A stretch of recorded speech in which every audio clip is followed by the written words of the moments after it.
Hi, everybody. It's so good to be with you. My name is Ember Kelly, and I'm the Director of Religious Education here at the Fourth Universalist Society.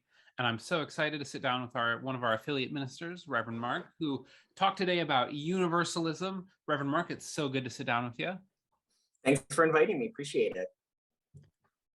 So, universalism, as a seminary graduate, as a theology nerd, I was actually a little bit sad that I was going to be working from home today, and not there to get to hear it.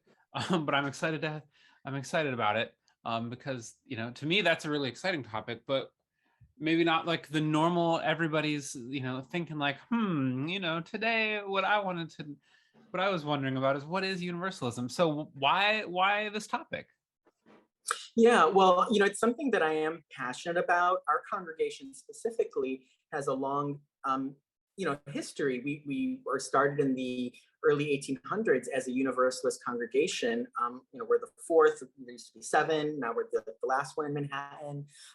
Historically Universalist congregation, and we have this impressive theological legacy. But the original point of what universalism was, what it meant in the 1700s and in the 1800s in terms of universal salvation, became de-emphasized in the 1900s and in the 21st century. But I think it's still important to know our history and to look at it. But then today, not just to look at it and appreciate it, but to look at it critically. That's what I wanted to do, to say like, okay, here's what our heritage is. What do we think about it? Is this realistic? Is this something that we can get behind? And even more importantly than that, how does this belief system affect us in our everyday lives? And is this something that we can accept or promote? Do we agree with it? Disagree with it? So I provided kind of, if you want to look at this like pros and cons, or compare and contrast between a universalist idea of salvation and a Unitarian idea of salvation, because Unitarians thought about that question too. Yeah, it's the heavy questions. As somebody who grew up more traditionally Christian and who grew up with the hellfire and brimstone version of traditional Christian, I think we've probably talked about it in past conversations and discussions like these, but to move from that, away from that, was I was embracing heresy. I was embracing those people aren't real believers. Like why do they even call it a church if it was it was heavily propagandized against to embrace any sort of belief that would cause you to think that other people might be good. Yeah, exactly. Or that they may be good, or conversely, the point that universalism tries to make is that it actually doesn't matter if we personally are good or a little less than good or rotten or anywhere in between. It's really about God is good, and as I said in the sermon, there's an amazing grace that's present in our universe that has more mercy, love, that promotes more love and mercy than any of us could imagine. And that's what saves us, not ourselves, which is different from a Unitarian point of view, which said that we're saved by our character. And as I was saying, that which is consistent with what Jesus taught. Jesus said you won't, you can tell them by their fruit. You're not going to pick figs and grapes from thorny thistle bushes, which makes sense too. But to think about the differences between these two thoughts and what they mean, and hellfire and eternal conscious torment weren't really part of Unitarian or Universalist beliefs, and a lot of Christians have different thoughts about that today. It's interesting that Christianity, to go back to that, I think for most people is about believing the right things, believing certain things about Jesus, being a good person, and then hoping that you'll go to heaven and be there with Jesus and your family and all good people, and you'll be happy forever and ever and ever. Though it's interesting because if you go back to the early New Testament, those years, that really wasn't what the whole point of Christianity was, or this movement. It became that way, it evolved, but actually in the first 100 years, that wasn't really the main point of that new movement. Right.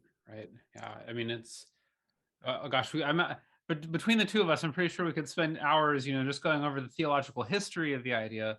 One, Absolutely. I think it's interesting as someone who is, only a few years. I can't say new anymore because it's been a few years now, but only a few years into Unitarian Universalism.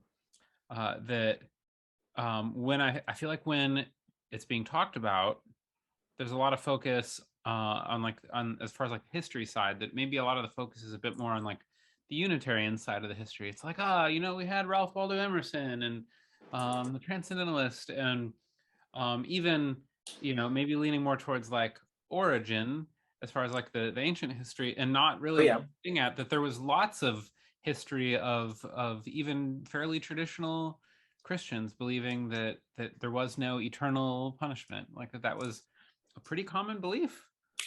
Yeah, yep, it definitely existed. It was one viewpoint among many.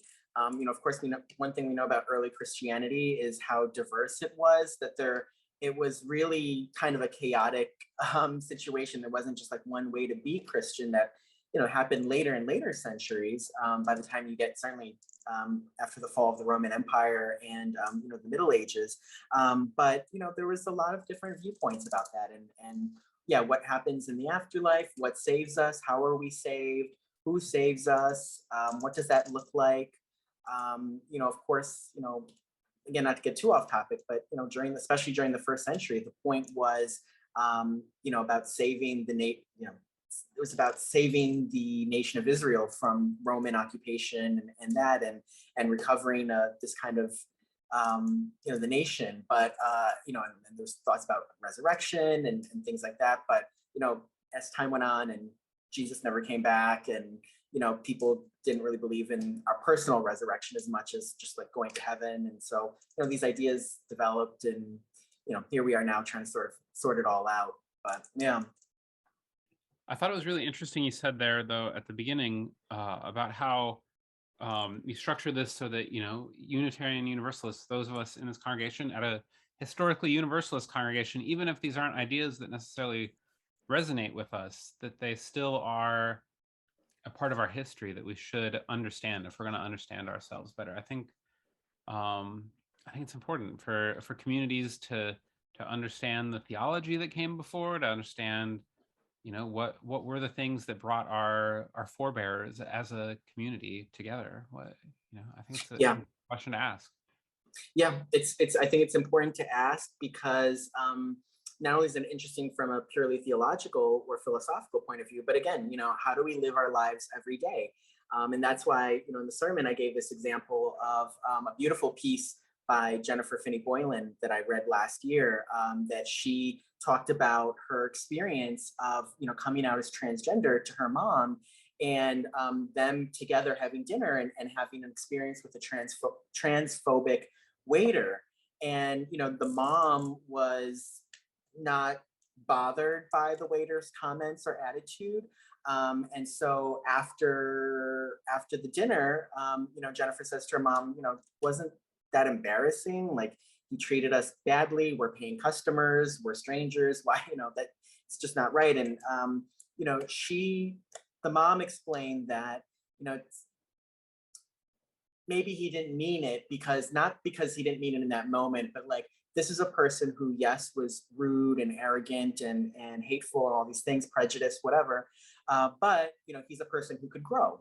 And maybe this is how he is today, but maybe a year from now, 10 years from now, 50 years from now, he will evolve and grow. And so her mom saw this waiter as not for who he is, but who he could be.